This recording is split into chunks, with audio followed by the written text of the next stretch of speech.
আসসালামু আলাইকুম বন্ধুরা, আপনারা কেমন আছেন? আশা করি আল্লাহর রহমতে সবাই ভালো আছেন। আর আল্লাহর রহমতে আমিও ভালো আছি। আজকে আরও একটি ব্লগ নিয়ে আপনাদের মাঝে হাজির হলাম।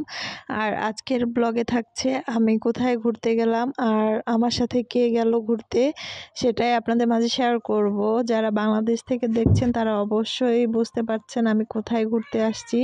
আর আজকের এই ঘুরতে আসার জায়গাটা হচ্ছে সবার কাছেই কম বেশি সবার কাছে পরিচিত, কিন্তু আমি এটা হচ্ছে আমার ফার্স্ট টাইম এখানে আসা।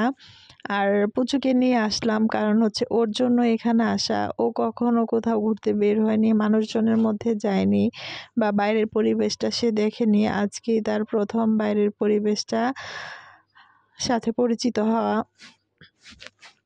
মূলত ওর জন্যই আমি আজকে ঘুরতে গেছি।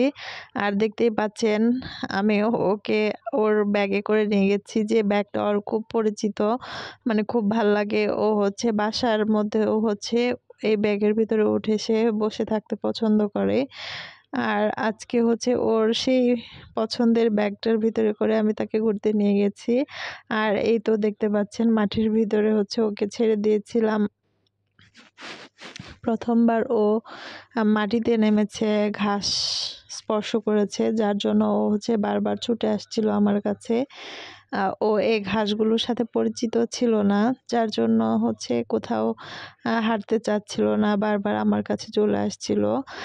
আর এই বাইরে ঘুরতে নিয়ে যে আমি হচ্ছে বুঝতে পারছি ও আমাকে কতটা ভালোবাসে, কারণ অনেকে ওকে কোলে নিতে চাচ্ছিল। তারপর ওকে আমি একটু দূরে রেখে পরীক্ষা করছিলাম যে দেখি ও আমাকে খোঁজে কিনা, আমাকে কতটা ভালোবাসে, এটা পরীক্ষা করার জন্য। যাই হোক, ওকে আমি যখন দূরে রেখে আসি তখন ও ছুটে ছুটে আমার কাছে চলে আসে। আর আমার কাছে তখন মনে হচ্ছিল যে আমি পৃথিবীর সবচাইতে সুখী মানুষ, যে যাকে আমি বাচ্চার মতো করে মানুষ করছি সে আমাকে সত্যি সত্যি তার মা ভাবে, আমাকে সে বিশ্বাস করতে পারে। তো যাই হোক, আমরা কিছুক্ষণ এক জায়গায় বসে আবার হাঁটছিলাম আরও একটি জায়গায় যাওয়ার জন্য। তো এখানে দেখতেই পাচ্ছেন অনেকে ঘুরতে আসছে, বেশিরভাগ এখানে হচ্ছে কাপলরা আসছে। তারপর হচ্ছে কি বলবো, বুঝতেই পাচ্ছেন দুজন দুজন করে হাঁটছে। আর আমি আসছি আমার পুচুকে নিয়ে। তো যাই হোক, পুচুকে নিয়ে আমার ঘোরার টাইমটা ভালোই কাটলো। সবাই ভালো থাকবেন।